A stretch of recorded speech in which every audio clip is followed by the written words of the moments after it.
Welcome to the Grappling Grappling Rewind Podcast. Welcome to episode 10 of the Grappling Rewind Podcast. I'm Maine. I'm Josh. This week's episode, we're going to cover Fight to Win Pro 58 in Sacramento, California, Abu Dhabi Grand Slam, the IBJJF European brackets, and a little bit of sumo. Just a touch. So we're going to get into it. Josh, how you been this week? I'm drinking this apple juice that smells like oatmeal. Yeah, we're trying to make our voices a little less, what's the word? Shitty. Phlegmy? Shitty works too. And apparently that's supposed to do it.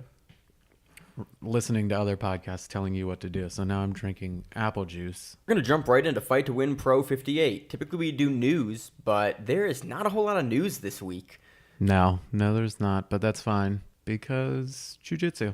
We're finally out of the drought. Yeah. So Fight to Win Pro 58 out of Sacramento, California. 31 matches. And their event paid out $36,917 in purses and compensation. This match was Compensation. Commission. Learn how to read. It does say commission, doesn't it? Yes, it does. All right.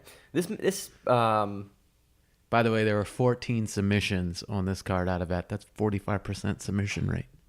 good card. 14 black belt matches on this card as well. Yeah. So you could potentially have 14 black belt submissions, but that wasn't the case. So as usual, here's Josh's complaining corner. Flow Grappling is taking forever to put up the videos to rewatch them. This didn't end until almost 2 o'clock Eastern time. I went to sleep, Josh. I am old. Why do you expect me to stay up that late?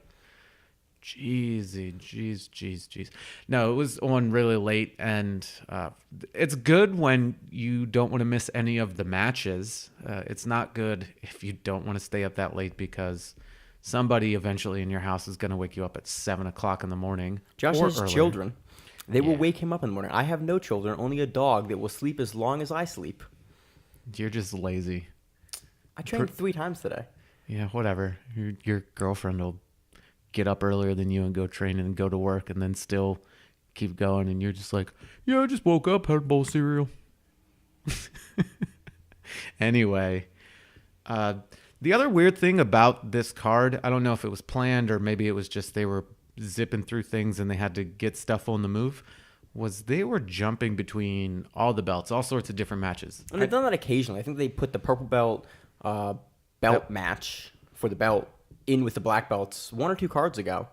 Yeah, but this was even more all over the place. You had a few kids matches thrown in and all sorts of other stuff, but it didn't throw off anything. There was just continual action, so that wasn't a bad thing. But they started off, which was another shocker, black belt wise, with Patty Fontes versus Livia Gluchowska, which was a title fight. Awesome. What a great match to start that off with. But usually they say that's at the end, so that was a little weird that they started the black belts off with the title fight. A little weird, but I'm not complaining. That really set the pace, I would say. It was a good match. It was very calculated, a lot of back and forthing. Livia was very heavy on top, and Patty was totally okay with that, continuously, trying to come up from half guard position, that sort of dogfight position. I mean, she is from Checkmat, so probably trains a little bit with Lucas Leitch. Which they tend to do that a little bit. I would say, I can't say for sure, but why not? It was really good. Patty caught Livia in a toe hold, and Livia caught Patty near the end of it in a heel hook. Patty was making some faces there, and we weren't sure if she was making faces because she was kind of playing for the cameras or if she was in a deep she was like, oh shit, this is really sketchy and my shit might pop. But either way, they gave it to Patty. I didn't have an issue with that. I felt it could have gone either way, so I was totally okay with the decision. She retains the belt now. Not retains, gained. Oh, she gained the belt. Gained the belt. Oh, I don't know why I thought she had the belt. I thought she... I bet you this was a heavier match. I don't remember the weight class for it. We're going to do some ninja editing, and it'll be like, it was at 135 or something like that. But I know the Patty Fontes and... now I'm forgetting her name. Talita Alencar. That was at 125. So maybe this was heavier. Wouldn't surprise me. I know that Yeah. that Patty's gone up before to 35. So Possibility. So that was a great way to start it off. so after that match, we had the Nicholas Green and David Mitchell match. Split decision. There's a lot of fight of the nights. Flow Grappling does a lot of copying pasting, and I'm not 100% sure if they even edit it. So, because there's more than one on there. Well, there's more than one fight of the night and more than one For submission each of the night for belt. each belt and each division. So there's a couple. Usually, you only have one fight of the night, as it is the fight of the night. And the black belts right now have 2 fight of the nights listed, and this being one of them. So we'll have to double check on that and figure that out. Put that in the show notes. But this is listed as fight of the night. One of them. One of the fight of the nights for the card. Mark Bones, and it is Bones. It's not Bones. It's not. I heard it on the broadcast. It was Bones. Defeated James Cotter. Split decision. By the way, commentary on point. Thank you. Awesome. Yeah, it was good. But the pieces that I heard were, moving through telling stories, but not detracting. Yes. Good knowledge of position, good flow with the broadcast, and just moving along well. I like the commentary for this event. Indeed. Josh, did you catch who the commentators were? I did not. I'm gonna have to go back and catch that. Honestly, usually Fight to Win has pretty good commentators. It's normally somewhat local people and people that have experience doing it or aren't idiots most of the time. So, we'll find that out. Shout out to them. Last time it was one of the Camarillos, and no, one of the Camarillos was on, but then it was also the guys from On the Mat. Yes, yeah. That was excellent too. Yes. It was Gumby. Ernest Mello, who they have him listed under his Facebook name as Ronin Jiu-Jitsu, defeats Billy Ray Chubb's, best name on the card, by decision. Ernest was just all over Billy Ray the entire match. And it was obvious he was going to win. He was trying to catch something the entire time, but did not. Next person from Inside BJJ podcast, Tim Freeman, was defeated by Sean Cox by armbar. Sean Cox is the weirdest looking dancer in the world. He does this weird finger pointing thing. Josh, we have the weirdest, and we probably have the whitest. The whitest looking dancer. He got those white moves. I don't know. Have you seen Jose dance? I mean, he looks white, but he's not. But still, those are some white people moves right there. I'll give you that. I think he takes second place, though. At least. Second place. But Sean was in there like swimwear, attacked that armbar really quick, and Tim didn't really have time to readjust or anything like that, and got tapped. Yeah, fast, really fast sub. Really, really fast. Chad Bingham defeats Cola Vida by decision. Chad Bingham started this off by doing a flying triangle. I think Cola's idea was, don't slam him because I might get stuck in the triangle. Which is not unreasonable. No, so he waited and readjusted until he was in guard and then slammed him down. So that, technically puts you up on points in decision-making process for Fight to Win. Yeah, how do they score slams typically? It's like a submission attempt. Okay, that's what I thought. So, that's a submission attempt. And the flying triangle was, it was at the start. It wasn't locked in all the way, so I wouldn't say that was a near sub. A near sub. It was just there. It was fucking awesome. Submission attempt. Flying triangles are hilariously we see awesome. A flying triangle almost every event. It gets close. Somebody does it. Why not? Yeah. Usually a purple belt trying to make a name, a brown belt that's their thing, or a black belt that's trying to take them down. Yeah. That's just great. Daryl Rocky Fort defeats Aaron Martinez by face crank. I actually went to the bathroom during this match. I'm not saying anything bad about it. I just went to the bathroom and then I just heard, and I went back, and my wife wasn't happy that it was very noisy late at night. And he had one choke, but over the face. Crank. So I didn't get to catch that one. So one I'll be watching again. Elizabeth Mitrovic defeats Sarah Fearon by decision. That one was also... We've seen Fearon before, I think. I believe so. I can't recall which card, but we've seen her not in the too distant past. No, Maine's trying to get something together, and we're going to have to talk to somebody about having a match aggregator so we can, or a database, and we can quickly who's this person, and search them up and be like, oh, okay, they were on this. So BJJ Heroes kind of has that, but they only have it for like the big world name guys. Well, we need it for everybody. So, anybody want to help out, or we'll just ask one of our training partners that knows Database or SQL database or stuff. something like that. Something like that. Jamie Jara defeated Brian Pangelian by reverse triangle, which got submission of the night. You don't see a lot of reverse triangles. No, you don't.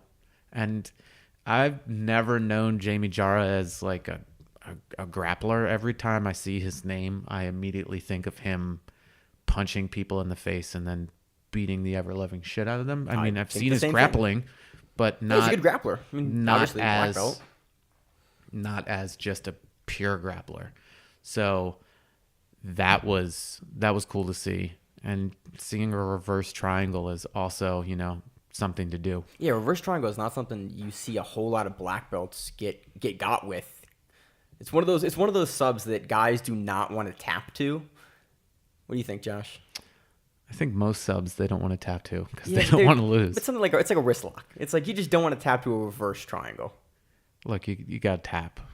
It's like you get caught. It sucks, but you don't want to get caught with some wild fucking move. You don't want to be someone's highlight reel. Yes. You don't want to be the guy that got Imanari rolled by Marvin Castell. Yeah. You don't want to be the other guy. You don't want to be Terry Adam. Like, people know Terry Adam for getting wheel kicked by Barbosa. Did you just say wheel? Josh, I always say wheel kicked. Wheel? What are you talking about?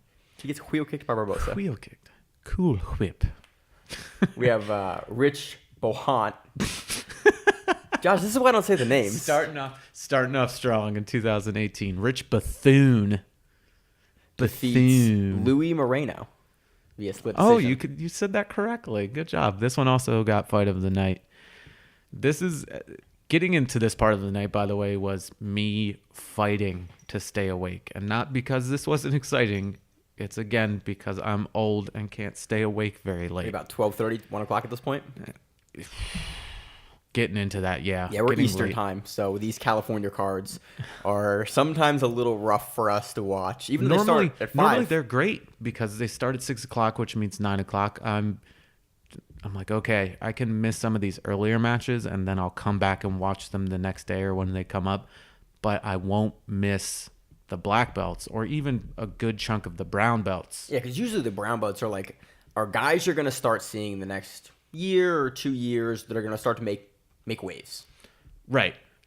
But again, this one was jumping all around, and by the time I got home at 10 o'clock, getting off of work, already tired, I'm watching it, and I'm like, okay, here's a brown belt, sweet. And then I saw a kids match, and I was like, is something wrong with my computer? Yeah, they really confused me too. They went from brown belt to yellow belt. And I went, I am quite confused as to what is occurring right now. And the commentators didn't even make an issue out of it. They just kind of kept going, and I was glad confused. they rolled with the punches. Yeah. They weren't just like, hey, this order is... They did make mention, it's like, this is what it's listed as, but this is the match. But that wasn't it. They didn't harp on it like we would. But that's good commentary. That just keeps you informed about what you're looking at. Anyway, getting back on track, Elliot Kelly defeated David Mitchell by knee bar. One match Josh and I didn't get a chance to touch on, but I still think was worth a rewatch and worth mention and discussion was Bruce Jennerjohn versus Tyler Bray. Now, this was Fight to Win Pro's first pair jiu-jitsu match, and it was good. It was really back and forth. You saw John put up a lot of sub attempts, but apparently Tyler benches about 400 pounds, so he didn't seem to be able to ever get the arms trapped. Tyler has really interesting control, and he seemed to let his back get attacked and then wait for the hands to come down so that he could try to progress his game and do what he was going to do. And the commentators seemed to have a pretty good understanding of what his game entailed. It was a really interesting match, and I was really happy to see it. Eventually, Bruce Jennerjohn got the nod through decision, and I really highly suggest you go back and rewatch it because it was a good match. So back to some more black belt results. Davin Maxwell defeated AJ Fonseca by split decision. Guess who won by armbar, man? Would that be Marcos Torregrossa? That'd be correct. I think we predicted that, Josh. I think you did. Torregrossa defeats Dom Hoskins via armbar. And we predicted that last week, so we're going to pat ourselves on the back a little bit for that. Main Ken, I didn't predict that. I thought it was a safe bet. but Maine called it. I believe I was guessing at light speed and got lucky. The main event, which I was super excited for, it wasn't a letdown, but it wasn't what I expected it to be. It was mostly on the feet. It didn't go down too much. Wagner Hosha defeated Dustin Akbari by split decision. Some people were not happy about that. I could see it going either way. Wagner was attempting a little bit more of takedowns, but it was, again, mostly contested on the feet. Do you think he gets it for round of being more active, more activity is probably what wins it for him? I mean, it's a split decision, so again, you're a split decision. One guy saw it differently is the only reason why it went that way. So, I mean, it was up in the air. A lot of split decisions on this card, too. Yeah. Especially for the black belts. It was interesting. Not anything. It's all subjective, and each referee is going to see it their way and score it like, okay, well, this guy did this and this guy did that. And unless it's just so wrong where you're like, what the fuck was that guy thinking? Which happened on the Maryland card where I was looking at the ref that would pick the other person like, what match were you watching? Because what I just watched, that guy just got his ass beat. Yeah, that was funny. And it happens, but you're looking at it's reffing, and it's guys that are judging based on a different criteria than personal view, I guess. It is what it is, and reffing is a hard. It can be a hard job. Judging if you make is it super hard. hard. Judging same way. So, I'm not mad at the decision. I know we're going to see both of those competitors again. Maybe possibly a rematch somewhere down the line in I wouldn't be surprised at all. some event. Maybe Fight to Win again. Fight to Win is going up and down California right now, so the next couple of weeks you're in California. Yeah. Well, yes, and then they jump over to Vegas, and then they come back to California. That's 3 hours. That's 2 hours. Depending it's a 2-hour drive from LA. But what happens if they're in San Francisco? Then it's further. Josh, I don't understand the geography of California. I've been to LAX once when I was flying to Australia. That is the most amount of time I've been in California. Okay. I had a 9-hour layover in LAX. San Francisco's up north. NorCal. Yeah. All right. So, this event was good, though. They're starting off the year strong with paying their athletes $36,900, to start the year off. They usually sell out in California. I think they sold out all of their NorCal events and most of their California events last year. So, based on the pay, it looks like they did the same this year. Yeah. And again, hoping for that $1 million payout mark and higher. Always, again, we're going to get behind the companies that get behind grapplers. So, again, good on them, and lots of Fight to Win to come this year. So that wraps up Fight to Win. We are going to sound like death moving into the Abu Dhabi Grand Slam. Man, my transitions are balls. And Maine's over here like cackling at me like, you dumb piece of shit. That was really bad. It was really bad. But... So moving on to UAE Jiu-Jitsu. Abu Dhabi Grand Slam in Abu Dhabi. Hey, how about that? Here comes Josh's crying corner again. What the fuck are they doing with these matches, the way it's filmed and the way it's presented to us? First of all, it gets to us really quick, but the way it's presented is garbage. We're trying to rewatch the matches, and finding stuff is... They don't put the whole stream up. They put up piecemeal matches. So the finals, we have some matches for like day 1 or even day 2 that it's a 6-minute match, and the video starts at like 4 minutes, 30 seconds left in the match. You're like, okay, I missed a minute and a half, and the guy's up 2 points. I literally have no idea what happened, and I have no idea how to figure out what happened because the only resource, no one follows Grappling. There's no play-by-play of like what happened. So literally the only way to find this information is to watch the match, and there's a minute and a half missing of the match. So that happened. I'm shaking my head. It's crazy. And their search is... garbage. Search is bad. It is really bad. You'll start typing in something, you're like... The fuck? What? Why is his name coming up? It's like the old Fight Pass search. If you ever use that, circle like 2014, where you type Demetrius Johnson and you'd get like Kamal Shalarus. Yeah, or like Lieben or like a Silva fight. You're like, that's not Demetrius Johnson at all. He wasn't even on that card. So that's kind of what we're dealing with now. But on to the 55 kilogram Let's get division. into it. We're just going to go through the finals for these because finding the other matches is a pain in the dick, to put it lightly. So, rooster weights, the really tiny guys. So, what is everybody going to do? my people, Josh. Your people? These people are smaller than you. Yeah, They are. This is one or two weight classes below me. These are smaller than you. We are not close to your weight class yet, Josh, sir. this is the weight of people that you lost off your body from when you were fat to when you were not fat. A little bit more, but close. It was Jose Carlos Lima versus Masaki Todoroki. Guard play. They both sat at the beginning, but somehow Jose was given an advantage. Maybe he popped up really quick and they just gave it to him. That was A little weird. a little weird, but it wasn't anything that, it would bother me. I was like, it is what it is. But this was 50-50 almost the entire time, where it's like, all right, so Masaki knocks him over.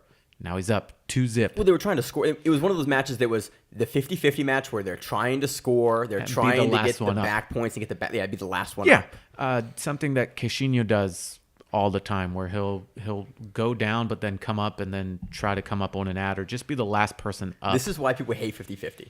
It was a good match. I don't have a problem with the match, but this is why people hate 50-50 is for this kind of match. But it literally went back and forth where Masaki at one point was trying to pass. Jose at one point was trying to pass. It went back and forth. Jose comes up like with about 20 seconds left, probably even less than that, 8-6, and they restart it, and they smack hands and they're like, go!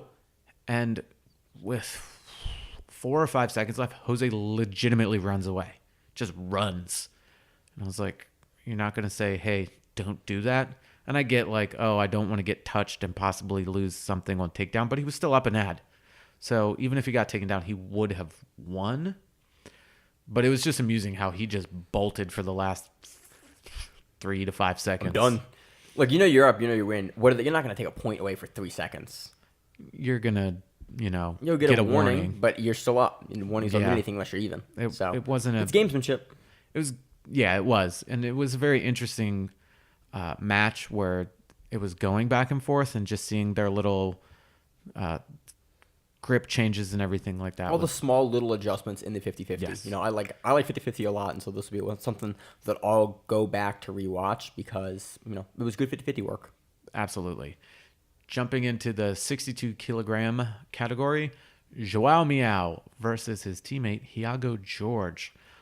They do not allow closeouts, which I like. I like That's that great. You can't close out with your teammate. And I think it's bullshit. You have to compete against each other, and I think just like Abu Dhabi, if you work the match, they'll just DQ you, and and that'll be that. Now you're DQ'd, which I like. Which is like, if you're gonna go in and you're gonna meet in the finals, you can't just you can't close out. We're doing a combat sport. You can't close out. I'm gonna make that shit look as real as possible, but it's gonna be planned. That's fine. But don't make it look planned. Like, I think that you should have to, if you have two guys that are from the same weight class in the same gym, and you decide to do that, you understand that, hey, I might have to fight the guy from my gym at the end. Yeah, I'm gonna try to do the wildest shit possible. That's really about it. You're gonna try to get as close to getting DQ'd as possible without getting DQ'd. Yes, absolutely. That's reasonable. So Joao, they've competed against each other before. He just has Iago. He just has him, and it was not very long, and he just snapped up a toe hold really quick and was like, all right, this is over. Give me my medal. And took it. It was awesome. So Yao Miao takes it. Yao Miao. Yao Miao. Yao Yao. The 62 kilogram division. I think this podcast should be more of us making fun of each other when we fuck up something. I mean, we could fill an hour with that, right? Oh, yeah. Easily. Oh, totally. We could fill an hour a week with that, Josh. Oh, definitely. Just like you give me a list of names, and even ones I know, like Guys Smart Gym, I'll just butcher them if What's it's that written guy's down. name? Jeff? Oh, my God. Jeff? My name, Jeff. Moving on to 69 kilograms, we have Paulo Miao. You said it. You had it. Paulo Miao. I know. There we go. I got nervous, Josh. I was like, I got to the whole name, didn't mess it up. Yeah. This was awesome because it was brought up and we didn't really talk about it the previous week because we weren't aware of it.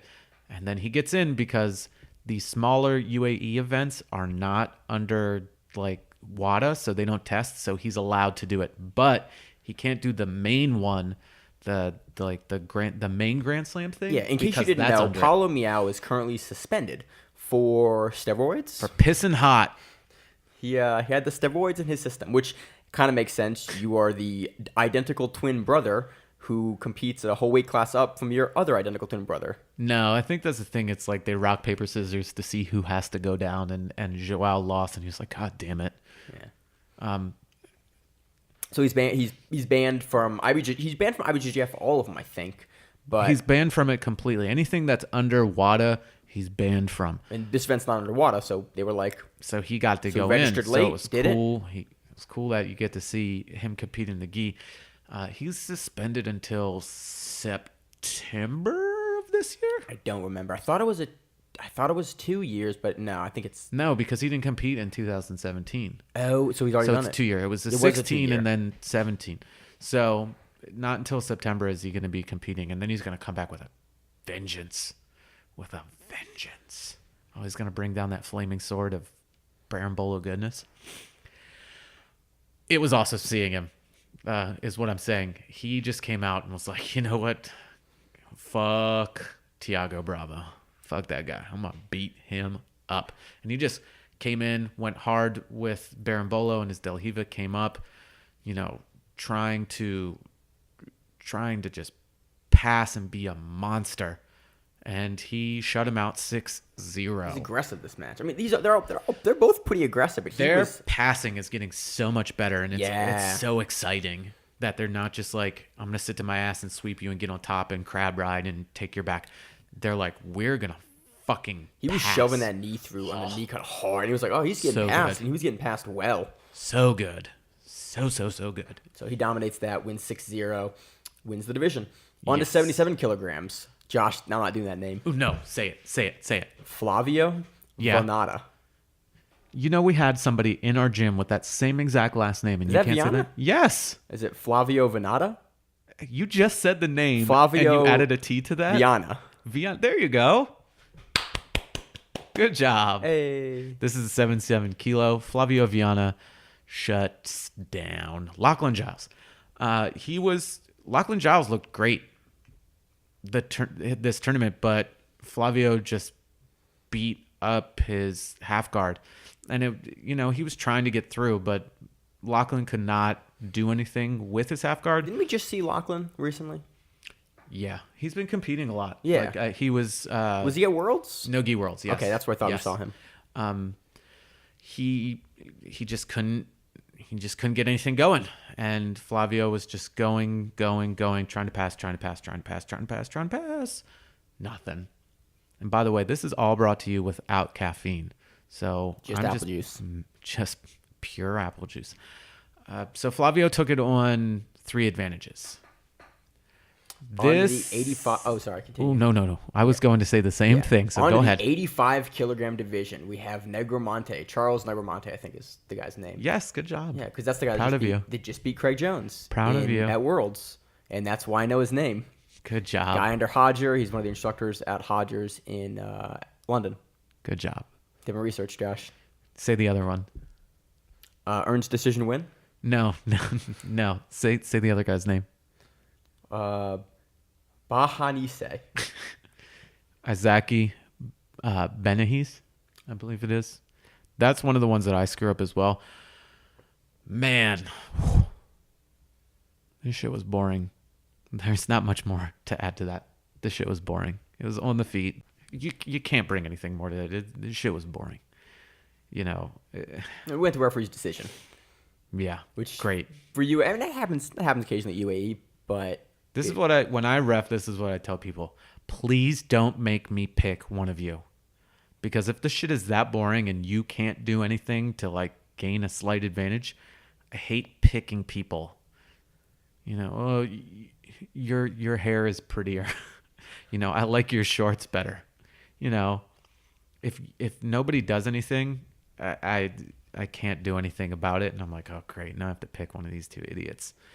So that's what happened there. On to the 94 killer. And again, we're not disparaging. It just wasn't, as far as a spectator view, it wasn't just an entertaining match. You know, both these guys are top high-level guys, but this match was kind of a stinker. On to 94 kilograms, we have Helton Silva. Good job. He beat Adam Wardzinski. Which I can say now because I've said his name enough. Good job. This was a display of Wardzinski's flexibility and butterfly game. The commentator for this one was kind of confused by Wardzinski's game, so he was saying a lot of things and then just... Did he not watch the BJJ Scout video? Obviously not. All 4 parts? Obviously not. Yeah, you got to do that. He's like, I don't know what he's doing. He's like, oh, he's using this hook here. And it's like, yeah, that's his game. Like, that's what he does. That's what he's doing. Like, someone did a breakdown of his game because that's what he does. A very detailed breakdown. Yeah. So, you know, Wardzinski was actually up for a near sweep, and it just kept going and going. And Silva finally came through and almost passed. And he had done similar almost passes, but not something that would award him an advantage. But that's sort of kind of what Wardzinski does, is guys will get super close to almost passing him, and then he at the last second will stop the pass and turn into a sweep or regain the butterfly and just like invert. That's what he does. Something. Like you get so close to passing him. It reminds me of the Meow. So you get so close to passing him, and you just don't. It's funny that you say it reminds you of the Meows. Because Silva is a Unity Jiu-Jitsu representative out of Brazil. So it came down literally to the last seconds, and Helton just came through and did look more aggressive after the initial sweep attempt, and they gave it to him with the decision. What'd you think of that, Josh? It was a cool match to watch. I enjoyed it. I enjoyed watching it. I enjoyed seeing the butterfly guard being deployed a lot through Wardzinski. I enjoyed Helton's relentless pressure and coming forward and trying to pass and everything like that. So it's definitely one to go back and view I again. always rewatch Wardzinski because I'm trying to get better at my butterfly game, and he's a dude.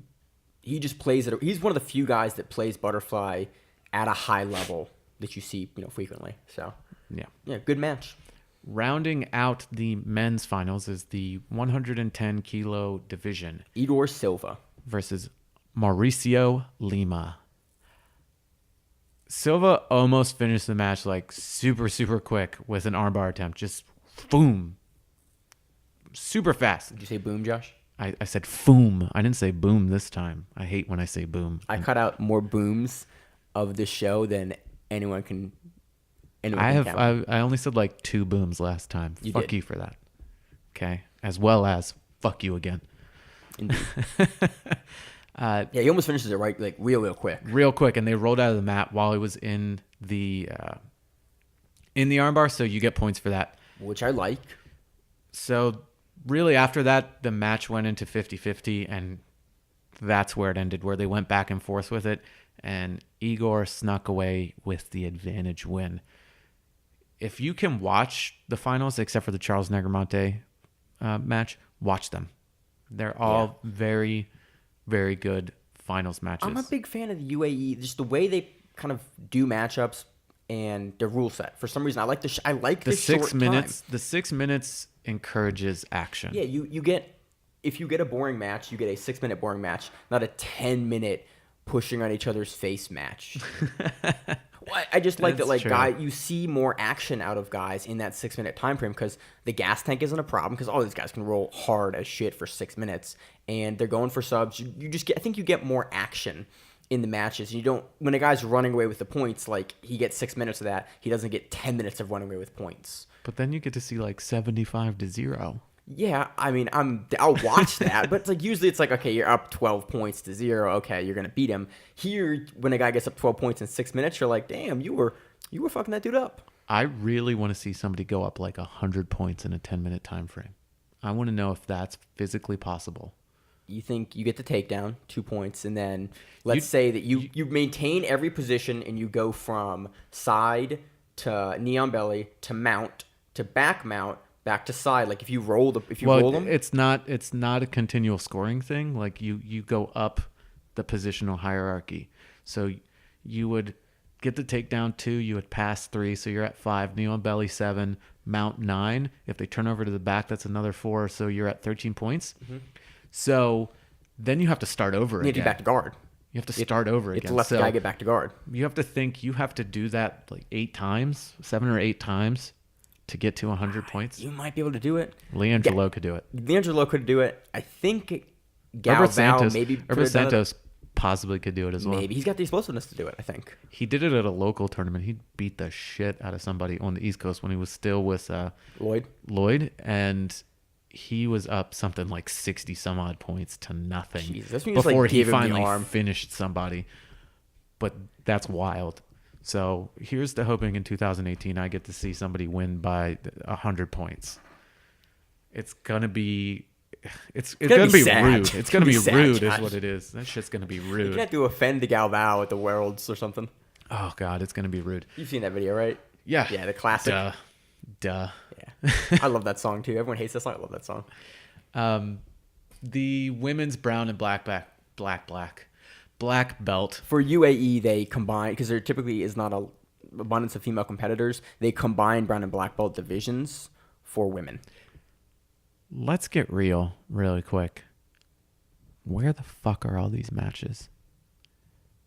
These female matches are not up at this point. Where are they? And even if they are, you get halfway through the matches, or you get filmed from halfway across the room. There's 3 categories: 55, 62, and 90. There are no... If I type in Sam Cook looking for video for Samantha Cook, can't find anything.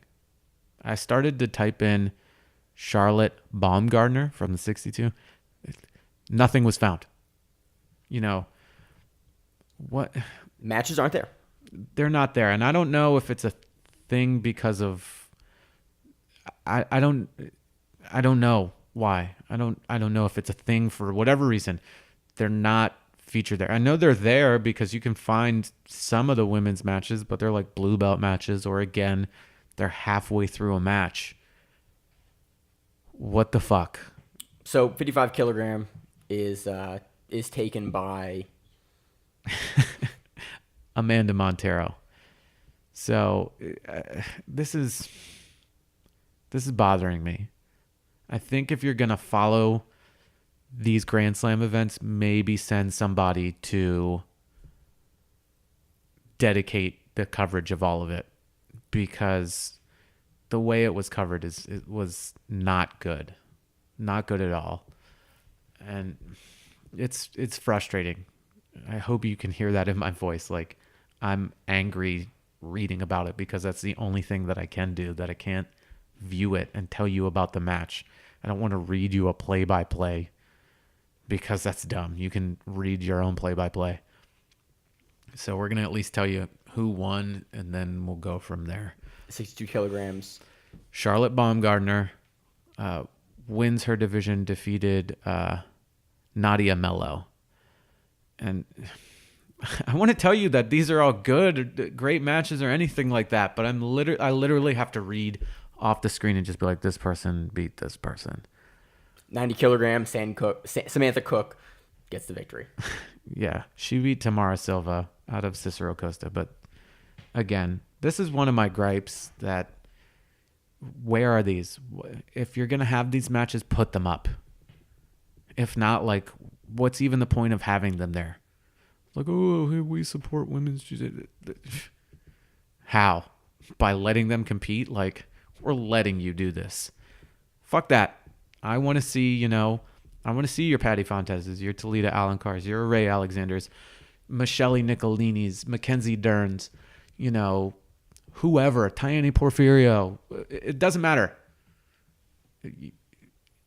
My arms are shaking. My head's bobbling around. It's just frustrating that I have to look at this and go, this person beat this. This person opened the match with blistering pass attempts but couldn't stabilize. Or this person came out, and it's like, don't tell me this person should be on my radar if I can't fucking watch it. I have to go on like YouTube because Flow Grappling doesn't want to tell you about anything else. And if this shit's on YouTube, they try to take it down as quickly as possible. So show me the fucking match. Okay? I'm going to stop now before I legitimately get angry and throw one of Maine's glasses across the room. Fuck that. Do a better job. Okay, thanks. Bye. So after that nice rant. Yeah, we stopped recording because I was fuming. I was getting very angry about that. So things that Josh is not angry about. Sumo wrestling is back. Sumo wrestling is back. Now we've only had one day Finally. of this particular basho. Today, the Hatsu basho. Today was the first day. So we got to see the unveiling of the portrait that goes up of who won the previous tournament. They showed that. They briefly, very, very briefly, talked about Haramufuji. Obviously, he retired, so He was retired. So they showed a little like video package, and it showed him when he was starting out, and they were making. I have a very, very, very crude understanding of Japanese. I can pick out numbers. I know some of the words. And they were talking about when he started. And at first, because I didn't see him when he started, and his name was Ama when he started, by the way. He switched his wrestling name after that. That he was 86 kilos when he started. He looked so weird. And that's about 189 pounds. That's so weird to see him like that before he bulked up into what he was. And he wasn't a very, very big sumo wrestler anyway. So it showed him when he started. They did a little clip, and it was like, I can't gain weight. And they showed him. They showed, his promotion to Ozeki and him changing his name to Haramufuji.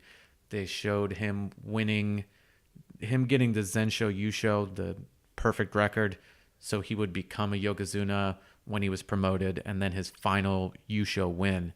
So that was a quick, here he was. Now he's out the door. Something else that happened, you can't escape it nowadays.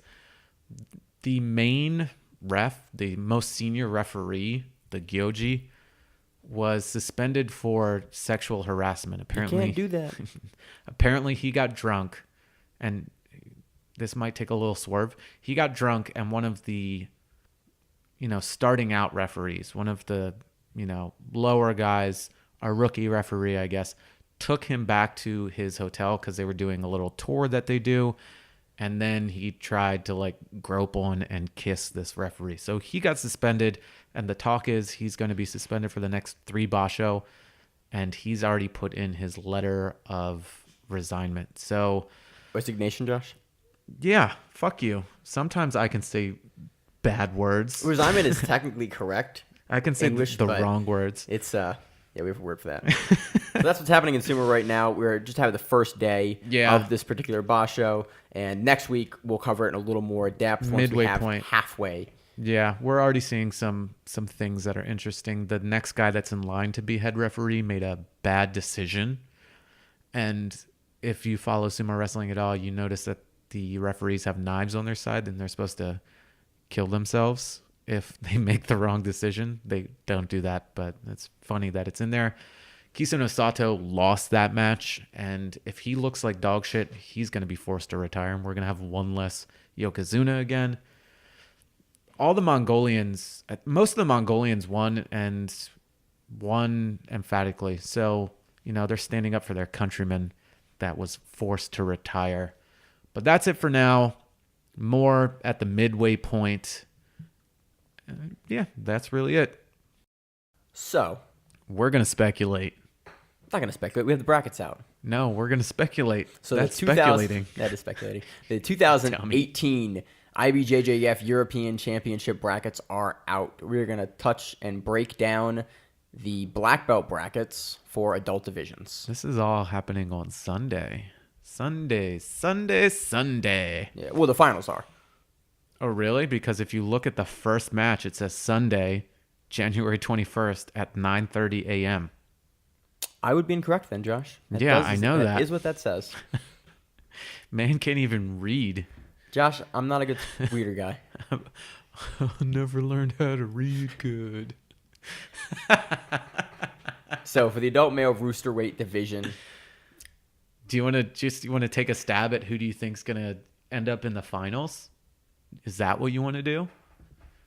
yeah, Josh, that's what I want to do. Good, because that's what we're going to do anyway.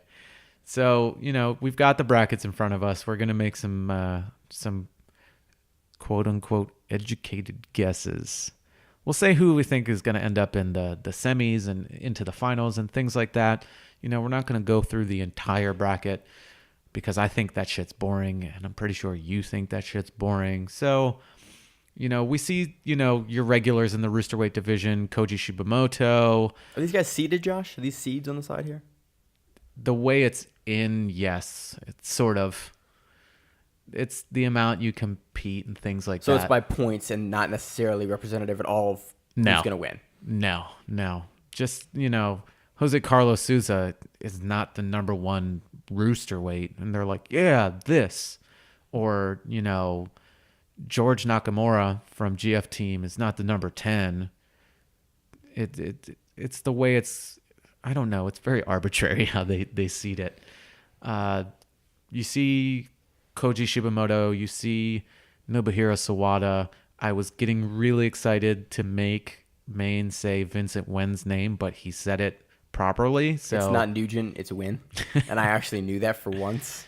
I was very upset. Hiago Souza from Alliance is there. I'm going to take a stab that I'm going to say that Koji Shibamoto and Hiago Souza are going to be on the semis of the one side, and Nobuhiro Sawada and Rodney Barbosa are going to be on the other side, and that is going to give us a Hiago Souza versus Sawada final. I think Sawada will be in the final. I'm not sure on the other side of the bracket who I would pick there, but I for some reason think Sawada is going to be in the finals for this one. So moving on from the roosterweight division to light feather, which is a much smaller bracket here. I love Joao Mial's full name. I don't know why. I just love it. The whole Joao Ricardo Boragahadlan Miao. Bordignon Miao. That's very French sounding. He's got the little ftick over the A. Oh my God, I hate you. I hate you so much. That's why I love doing this podcast. So Joao Miao and Hiago George are both already in the semis. They got buys into it. They are in the semis. And so then it all depends on who's coming in to compete against them. You have Hideyuki Yamada and Rene Lopez and Pablo Mantovani and Mani Tavene? Yeah. Ugh. I honestly think that we're going to get Yao and Hiago George. Yao. Joao Miao. Joao. Josh. Holy shit. I told you like 3 episodes ago. You made a Japanese wrestling reference without even realize it was a Japanese wrestling reference. I think we're going to get that who's guy. going to get excited about that and is going to text me when he hears this? George. George is going to go, holy shit, did he just do that? And I'm going to go, yes, and I made fun of him for it. So, if you know what we're talking about. I think Yao.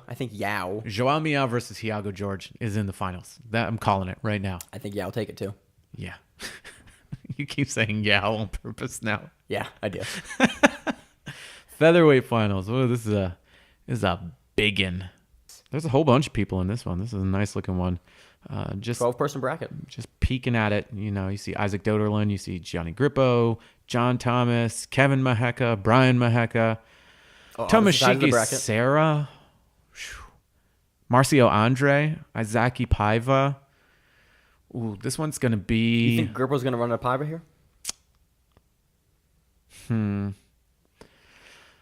I don't know. That's a good question. Yeah, Paiva has a first-round bye. Yeah. And Grippo does not, but... Yeah, it's going to be interesting. It's going to be at least 2 matches for him to get there. And, this isn't anything bad against Grippo, but sometimes he's just not on. He's hot or cold. And hopefully he's hot. It'll be cool to see him going. Just seeing any of the American... Just seeing anybody. It's we've seen him compete recently. We saw him at Kasai. Yes, we did. I think it's the last time we saw him. He's looking good on that way. Marcio Andre is going to be in the final. Calling it right now. He's going to buy in the first round, other side of the bracket. I don't know. This is very interesting. I'm going to say in the semis, Isaac Doderlin versus Marcio Andre. And that'll be a very interesting match. I can see that with the way the brackets are laid out. That is going to be a very interesting match. I'm going to go out on a limb. You think he gets through Grippo? Who? You think Paiva gets through Grippo to get that match? I don't know. I think that might... That's on the one bracket. This is the other bracket. It would... If Marcio Andre and Isaac Doderlin on one side would be an awesome semi. Izaki Paiva versus Gianni Grippo would also be an awesome semi. But I could also see Brian Maheka over there. It's an interesting bracket. This could go a lot of different ways. It really depends on who's on, how guys are looking, and this is how very the travel interesting. went, because a lot of these guys aren't in Europe, aren't based out of Europe, so how they've adjusted. I'm gonna say Marcio Andre versus. I'm gonna put myself out on a limb and say Grippo. I'm gonna say Grippo's gonna make it to the finals. I'm gonna say Marcio Andre makes it to the finals. It's gonna be interesting. What would be even cooler is if you have an all-American final with Doderlin and Grippo technically on the same team. I wonder if they would close out or compete. That would be an awesome match to watch too. They'd probably close out. I don't know, but it would be an awesome match. The light black belt division. Lightweight black belt division. One side of the bracket.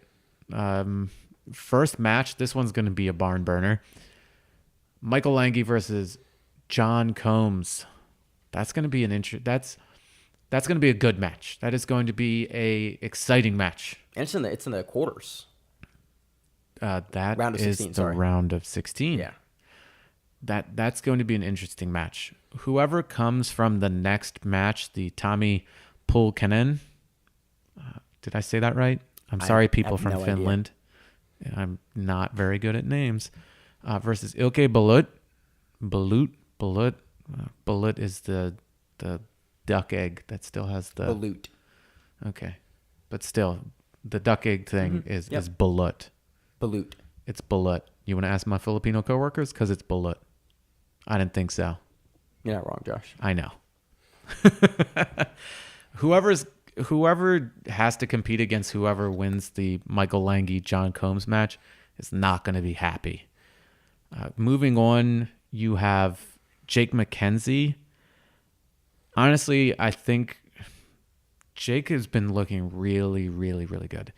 And honestly, I think he's going to be in the semis. You think this is his breakout performance? I could say that, yeah. That it would be a breakout performance. Yeah, Europeans, I think you could see him getting far in the event. He looked really good in Worlds until he ran into Michael Lange. So that would be a match I would be interested in to see if he has changed anything up to combat Lange's passing or, beating his deep half game. And he plays a different deep half game than what you normally see. So it'll be interesting to see what he does. So on that side, I'm going to say... We have one more at the end of that, but I don't think that either of these gentlemen will make it past. That's what I'm saying. I'm saying Mackenzie's going to make it to that. So he's going to take out either Oliver Lavelle or Hugo Marquez. That's what I'm saying. Yeah, I think we're going to get Mackenzie versus Lange in the one side of the semi. You want to hit the other side of the bracket? Again, it's a strong bracket. We have Edwin Najmi versus Espen. Give me the last name, Josh. Matheson. I think Edwin takes that. We have Ricardo Hocha Lima versus Alex Gisbert. Josh, I don't know why I always try to do the names. I don't either, but it's always very interesting. Yeah. We have... I can't do that either. Ali Sena E.A. Munfaradi. Boom. Crushing it. Yep. Versus... Ooh, yeah, say it. Mauricio Isawada? Iswaki? There's no D in there. Holy shit. Masahiro Iwasaki. That is phonetic. You could sound that out and it would come out properly. Josh, he's from Carpe Diem. I got that fine. Then we have Christoph Sucha Abaski. Such or Abaski? It's bad because I don't have my reading glasses on. Christoph Marek Sukarabski. I bet you that's pretty close. Versus Hanato Canuto. I got that one. 'Cause I've heard his name before from Zenith BJJ. Honestly, this side of the bracket, I see Edwin versus Hanato in the semis. I think Edwin will take it, and I think in the finals we're gonna either see Lange or I think personally we're gonna see Lange and Edwin in the finals. I'm gonna say Lange versus Canuto in the finals. I think Canuto will beat Najmi, and then we're going to have a crazy fucking final match with Lange and Canuto. That shit's going to be wild. Black belt middleweights. Again, another pretty decent sized bracket. Looks like a 14 man bracket. Yeah, I like that these are full. So zipping through, sometimes these Brazilian guys have a lot of names and it's not in there, so I'm just going to give you the ones that are visible. Alexandre Cavalieri versus Felipe Silva from Unity. Izaki Benahis versus Barak Saraman. I think we're going to get Silva versus Azeki in the quarters there. Yeah, that's a good guess. And then you have Arthur Pucci versus Jan Cabral. They're going to face off against Jamie Canuto. I'm going to say Jan Cabral takes that. Jamie Canuto has a bye. Yeah. I think Canuto takes out Cabral to make it to the semis, and Benahis meets him there. And from there, Benahis takes out Canuto and is in the finals. That's one side of the bracket. On the other side of the bracket. Ooh, this is going to be fun. Yeah, Nathan Mendelsohn. Good job. Versus? Alec Balding. Yeah, that's correct. Good job. I'm proud of you. Josh. I think Mendelsohn, again, takes that one. Mendelsohn takes that one. Balding's a tank. He's a tank. It's interesting, but okay. Carry on. Michael Lira Jr. versus Sergio Raimundo Rios de Silva. Oh, wow.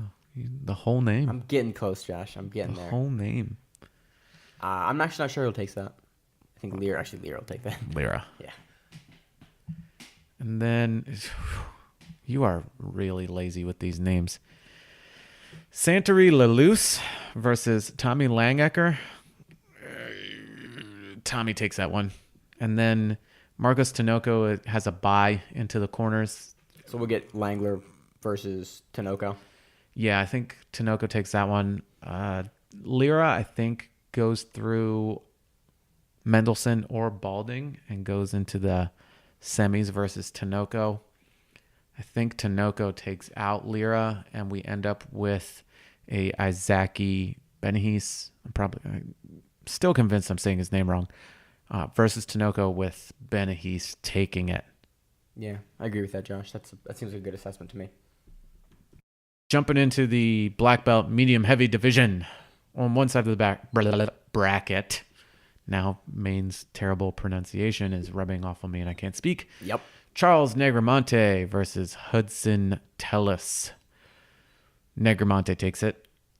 Orlando Montero versus Gustavo Santiago. He's from Hillian Gracie. Hillian is known for his guard, so I'm going to say he's got a good guard, but I'm still going to say Orlando Montero takes it. Matheus Romero, or Mateus Godoy, whatever you want to call him, takes on Viking Wong. Yes, that's his real name. He's also a fashion designer, if I'm not mistaken. Really? I believe so. With a name like Viking, you can do whatever you want, man. I think he made that special show-year-old gi with the little clasp thing, like the custom fit one. That was his? I believe so, if I'm not mistaken. Interesting. So, Mateus Godoy takes that one, and it doesn't matter who takes that one because they have to go against Leandro And Lowe. he has a bye in the first round. Yeah. Yeah, they give Lowe a bye in the first round. So you think it'll be Negromonte versus Lowe? I think it's going to be low in the finals. I don't care who runs into him. It's going to be low in the finals. So that's one side of the bracket, and we both think that Low is gonna Yeah. run through. But he's at medium heavy. Yeah, so that's cool. He's staying there. So I guess he's going back down a little bit. Yeah, because we haven't seen him at medium heavy. We talked about this a little last week, but we haven't seen him at medium heavy in a little bit. While. Yeah. Other side of the bracket. Jose Henrique Cardosa versus Luca Anacoreta. Luca Anacoreta is from the Lloyd Irving. The brown belt Kumite. Yeah, back like So 2012-ish. Yeah, so was okay, Balut. So was a lot of guys. Keen was in that. Gary was in that. Yep. Like they had a lot. AJ. AJ was in. They had a lot of big name guys on that. The other AJ. AJ Souza was also in that. Also pretty strong competitor as well. I'm going to say Luca takes that one. Then you have Hanato Cardosa. Has a bye in the first round. First round. So We'll probably see him versus Luca. yeah, with Hanato Cardosa taking that one. Martin Edema is the thing you get in your body. Where your limbs fill up with fluid. Mm-hmm. Yes. Yep. Yes. And then you have Mateus Souza from NS Brotherhood. Mateus takes it. I'm going to call that one. If you train with Leandro Lowe, you better be good. And I'm pretty sure he's one of those guys that's been popping up in some of the videos as one of those standout guys. And he is against Patrick. I believe that's Patrick Gaudillo with all the names. And it's not. Yeah, it's from GF Team. There's five four names visible right now. Yeah, and Patrick it shows Pontes Mora, dot for the last Santos. name. I bet you it says Gaudio after that. So this is my prediction: Leandro Lowe versus Patrick Gaudio, I agree. and with Leandro Lowe taking it, Yeah, it'll be. I'm interested to see what Lowe looks like at medium heavy again. shredded, Probably just Beefy. jacked as shit beefy. on the Brazilian supplements.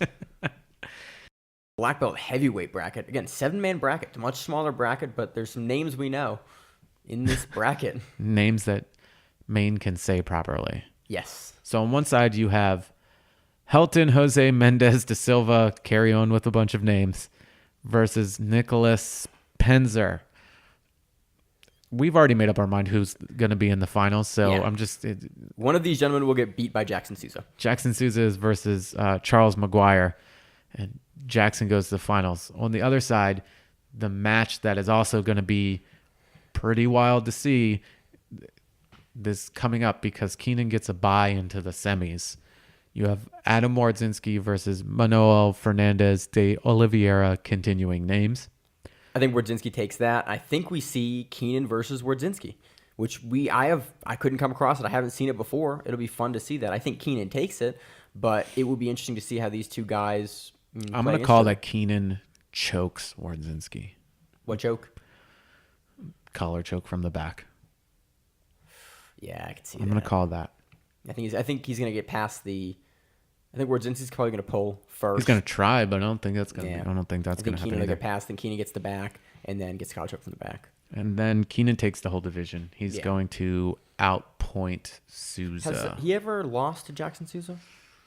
I don't believe so. Not off the top of my head. When Yeah. they met at brown belt, he beat him, and I think they've met at black belt, and he's beaten him then as well. I believe so. So I think you get Keenan in the finals, and versus Jackson Souza, and he beats Jackson Souza. Yep.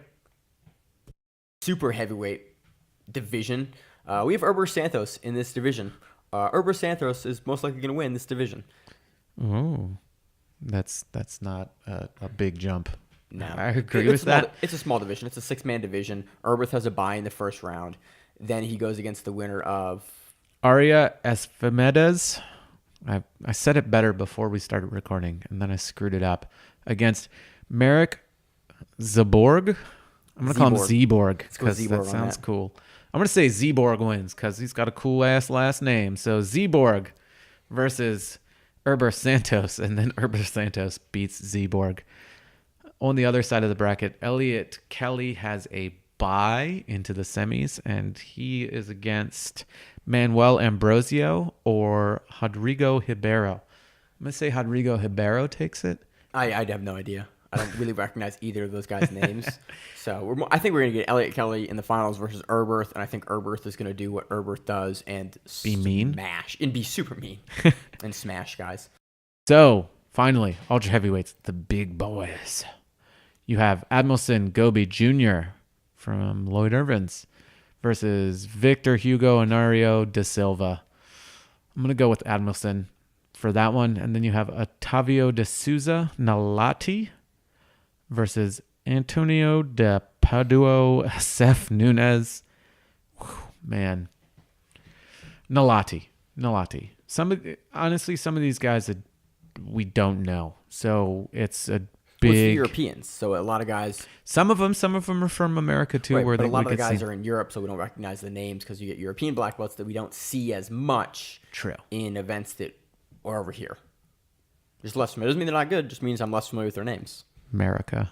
Josh. That's our excuse, America. And on excuse. I know. Other side of the bracket, we have Lucas Barbosa. Hulk. Versus Rafael Gustavo Silva Somos. But Hulk was going to take that one. Yeah, I think so, Josh. And then you have Ricardo Evangelista versus Ruben Fonseca. Evangelista takes that one. So we get Hulk and Evangelista in the semis there. I think Hulk takes the semis too. Yeah. Goes on to the finals versus Nalati, who was in the most boring match ever. I think we talked about this a few weeks ago. I believe we did, Josh. Where it was 10 minutes of pushing. But I'm going to say he takes it. Not that he seems like a bad dude. That shit was just a boring match. And then Barbosa's just has been on a tear recently. And he's up at ultra heavy. Yeah, I don't think he's that big. He's just, I think in it to win it. Nogi Worlds, he was at least one division lower.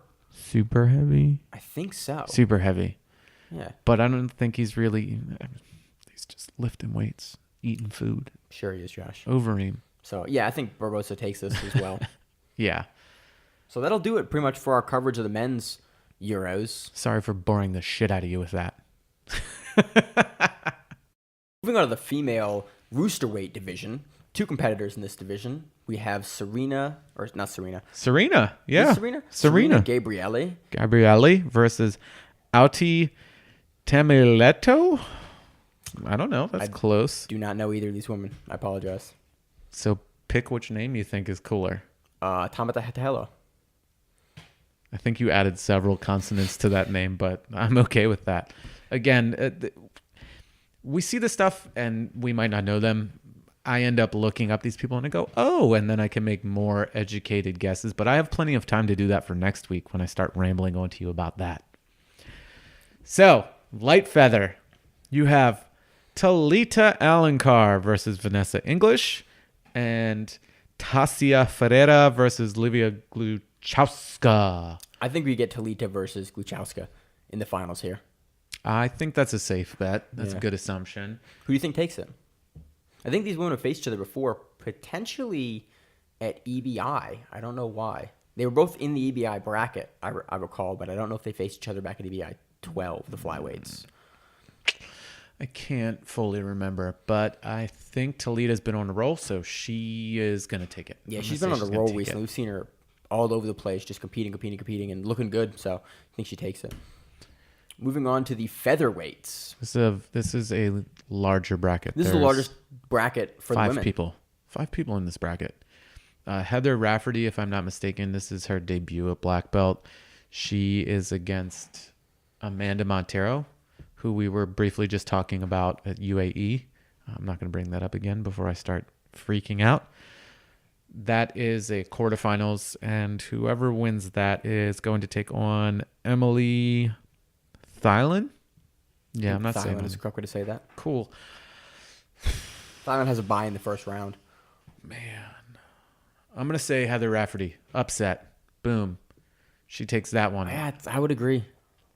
And then you have Bianca Basilio versus Amelia Tukenen in the other side of the semis because they both have buys. Yeah, in the first round, 2 buys. I'm going to call a closeout with Atos Jiu-Jitsu with Bianca Basilio and Heather Rafferty. I think that's pretty reasonable to say. I'm going to call that one right there. I hate closeouts, Josh. I know you do, but I'm going to say that's what's going to happen. Yeah. Moving on to the lightweights. Four competitors in this one. Charlotte Baumgartner, who we just mentioned again. From UAE. Bia Mesquita on one side with Aaron Hurl and Alexa Gonzalez. I'm going to call that one right there. I know you do, but that's what I'm going to say that's what's going to happen. Yeah. Moving on to the lightweight. Four competitors in this one. Charlotte Baumgartner, who we just mentioned again. From versus UAE. Bia Mesquita on one side with Aaron Hurl and Libya Gonçalves on the other side. I'm Bia really Mesquita. interested to see how the Mosquito versus Baumgartner matches. That'll be a fun one to see. Mesquita is almost untouchable, I feel. I think she'll get in through her her, but division. just given how Charlotte looked at UAE, It'll I think it'll be interesting. It'll be interesting. I think she probably points her out. You think she finishes her? Yes. Yes. Want to Yes, predict I with do. what? Choke. Triangle choke. Triangle choke? Triangle choke right there. This is also Aaron Hurl's debut at black belt. So I had said that last week and I wasn't 100% sure. And then I saw that it was. So I'm going to say she goes to the finals right there. But that is a mountain to climb. For your first finals match, you have to go against Bia Mesquita. Oh, yeah. That's good luck with that. Bia takes the finals. I think I'd agree. On to the middleweight. Again, 4 competitors. Hey, we've got something going at least. It's somewhat steady. Hinata Morea versus Danielle Alvarez. I'm not particularly familiar with either one of these women. Morea takes it. Okay. On the other side of the bracket, we have Raquel Canuto, who we saw on numerous stuff the past couple months. Kasai. I think we've seen her on a Fight to Win as well. Yes. We may have seen it was on Sug.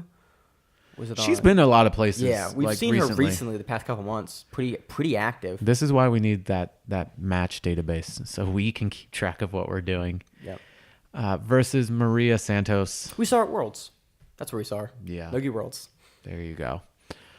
I think Canuto takes it. I think she just won Nogi Worlds. If I'm not Yeah, mistaken. I believe she's gonna go into the finals versus Maria. I think and Canuto she takes it. it. Yeah. Been on Altera recently. Why? I don't see her stopping now. Again, another name. Moving on to medium heavy that we just saw for UAE. Samantha Lee Cook versus Claudia Onofre. There's again a lot of names that gets cut off by the bracketing. It's 2-person division. Samantha Cook takes it. Yep, she just won UAE. I think she continues on with she's this. on a roll. Yep. On to the heavyweights. Again, two female competitors. Jessica Flowers versus. Josh, I was going to say Jessica Flowers. Oh, because I you was want the gonna easy read names? The easy name, not the hard name. Karina Santi. You really think that's that hard? You were going to try Josh, to I pronounce can the middle name? spell Jessica Flowers. I can write that name out. I understand it. The other name, I've never seen before. So Jessica Flowers takes don't it. want to say it. Yeah, I'd agree. At heavyweight. And then super heavyweight. Again, Are you going to say the first one or the second one? Are you going to give me the slightly harder one? yeah, of course. Always, Josh. Okay, go Tayana ahead. Porfirio. What? I'm not doing it. Say it again. Say her name. Tayani There you go. Porfirio. There we go. Versus Venla Lukonen. And I'm going to stick with it. I don't care if that's wrong. I'm sticking with it. Porfirio takes this one. Yes. Active guard player. Yes. Very active competitor. She takes that. She takes the absolute. I agree. Calling it. So that will conclude the female side of the bracket. We're going to speculate on the absolutes for the men.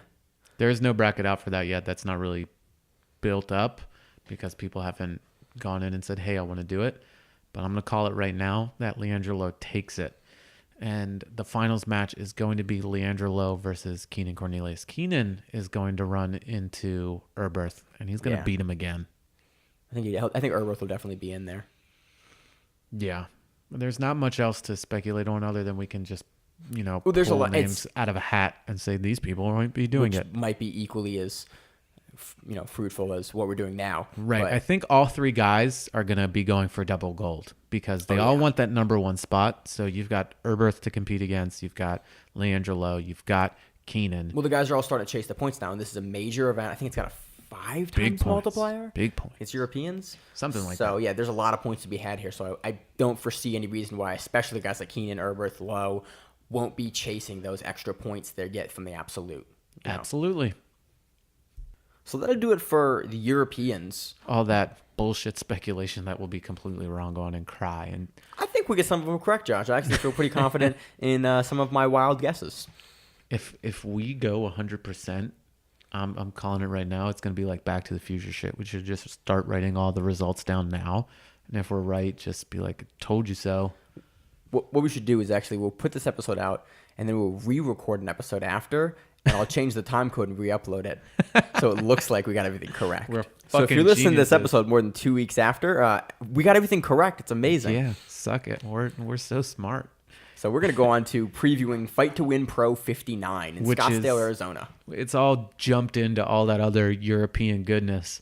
So finally, we get this match. Looking forward to it. Benson Henderson versus JT Torres. It's a big week for grappling again. We got Euros. We got Fight to Win. You almost forgot fight to I win, and then he almost forgot. pointed. He was like, "I know what this is." That. I think JT will take it. What do Yeah. you think? Yeah, they've competed in the same division at ADCC. Oh, they did, didn't they? Because Benson Yeah. got the invitation. Yeah, I think Torres takes it. I think Torres is just gonna play I guard. think Torres is just a more active jiu-jitsu competitor. Like Benson pops in for these things now and again, but When was the last time Benson fought? he fought at 55 for Bellator not too long ago. Did He he- got suplexed by That by Michael Chandler. By That was a Chandler. while ago. it Because was then actually. Chandler like blew out his leg in his next fight. Yep. Yeah, so it was a while ago. Oh, that Yeah. was a long time ago. That was he got suplexed. yeah. It's been some time. Why do we sound so shitty? Yeah, he got suplexed. I just saw the highlight like 2 days ago and it was amazing. I was like, that was an amazing suplex. People are gonna listen to this and think, these guys are such assholes against. I Do you mean, know this dude? Oh, he got suplexed. This is our show, Josh. Moving on from that match, that's a welterweight title match. for Hell black belt. yeah! I think it's a little Hell interesting. yeah! You know, Benson's gonna be the bigger guy, but JT's coming off that ADCC win. yeah, It's gonna be a tough match. I think it's in the gi too. gonna be good. It's just not in the gi. No way it's in Benson's promotion picture is him in the gi. the gi. I don't care if it's in the gi. Does it say gi? No, it doesn't. I'd say this is a no gi match. All right. I will bet you $5 that it's a no gi match. All right, I'll bet $5 on that. Shake on it. We just shake. You hear that? You can't hear it, but we just You shook can't on be it. shaking on a microphone, Josh. Well, maybe you heard the hands smacking together before we shook. Yeah. It's $5 right there. So on to the next match, we have a 150-pound black belt gi match. Gerson. Jesus Christ. I'm going to buy you a pair of those readers from the dollar store. Maybe that'll help you out. Probably won't, Josh. From Roots. Versus Jeff Curran from Team Curran. It's awesome to see him back. 170-pound black belt gi match. Thomas Keenan versus Daniel After I make fun of you. Marikar.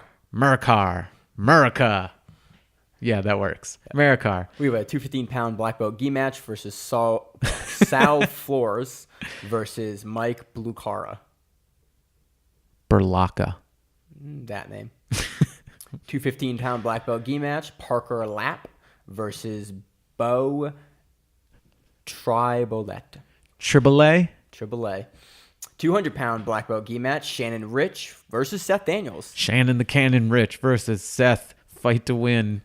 Daniels, that is not his nickname. What does he call himself? I can't remember. I don't recall. Oh. Wait, this is Seth's first Make first money, match? fuck bitches? I don't know. Something ridiculous. This is his first match as a black belt, not his first match He filled against a in black belt. once when he was a brown belt. Yeah. A couple fight to wins ago, jumped in, but this is his first one since he been promoted to black belt. I do like his promo picture where he's holding that big old dookie chain. Oh yeah, that's Oh, hilarious. that's great. Yeah. That is I was like, great. who is this dude all tattooed up with those big tattooed hands? Like, oh, that's a promoter. Awesome. I'm going to watch this promotion. 185-pound black belt gi match. Paul Nava versus Mario Gasciola. We've seen Paul Nava before on Fight to Win. Pretty recently, actually. Yep. 180 black belt no-gi match. Scott Bowler versus Anthony Torres. 175-pound black belt gi match. David Barnes versus Michael MacGregor. Mac Gregor? It's McGregor, just not MC. It's MAC. McGregor. He's Matt Gregor now. Mac Gregor. What's up, Mac Gregor? 165 black belt match. Sean Downey versus Diogo Ferreira. 155-pound black belt gi match. Jonathan Van Buren versus Gabriel Rivero. Oh, good job. Good job. 145-pound black belt gi match. Josh Rodriguez versus William Wolk. And then after that, we on to the brown belt middleweight no-gi title. Ooh. Jake Watson versus Hunter Colvin. Yeah. Ooh, they got another title match. Brown belt lightweight no-gi title. James Partridge versus Tyson Antillion. Cool. And then you get down through the rest of the card. So that wraps that up. There's a whole bunch of other matches, 30 at least, possibly 31. You never know. Hopefully tons of submissions. Hopefully lots of excitement. Yeah, this looks like a good one. I'm excited for this one. It's going to be a packed week between the Europeans and Fight to Win. So I hope we're not cursed where every time we say we're excited for something and then it turns into a fucking shit show. And it's like, God, that was boring. Why do you guys keep saying this is exciting and then it sucks? So it's jiu-jitsu. Sometimes shit sucks. Sometimes shit does suck. Sometimes it's awesome too, though. Yes. You watch Wagner Hosha body triangle people into oblivion. Yeah. In overtime. Yeah. So that pretty much wraps up this episode. Some other things on the horizon. Polaris 6 is coming out. That main card is not out yet. We have Craig Jones. Not the full card and anyway. Jake Shields on that for the title. They're now going to change up the rule system a little bit. We'll touch on that as that gets closer. That's middle of February. ACBJJ 10 is also their final card is announced again in February. We will touch on that and preview that entire card. That as it gets is closer. One of the most stacked cards I have ever seen, if not the most stacked cards I've ever seen. Everyone is a world champion, former world champion, ADCC champion. So we will touch on that. Not everyone, but fully cover that. You know, there are a lot of really good guys on here, and the shit's gonna be crazy. Crazy. I can pick stuff out right now and start talking about it, but it's so far ahead that I don't want to. But we want to mention it now to get you hype. I know you've seen it on the internets, on the interwebs. People have been posting it. People are getting excited about it. We're getting excited about it. I'm excited about it. So that does it for this week. I'm Maine. I'm Josh. With the Grappling Rewind. Deuce. As always, you can email us at thegrapplingrewind@gmail.com. You can check us out on Stitcher, iTunes, YouTube, and pretty much anywhere you can find Facebook podcasts. We're on Facebook, Grappling Rewind, Instagram, Grappling Rewind, Twitter, Grappling Rewind. Reach out to us on social media. If you got something that you want us to cover, you want to clarify, we are here. You want to tell us we're idiots. Hey, let us know. You want us to pronounce your name correctly? Let us know. Subscribe on the YouTube page. Leave us a review. Helps us out a lot. It helps us out, and it eventually will help you out. We like to give back. We're doing this as something that isn't done, so help us help you. Again, as always, I'm Josh. I'm Maine. And this is the Grappling Rewind podcast. We'll see you on the mats.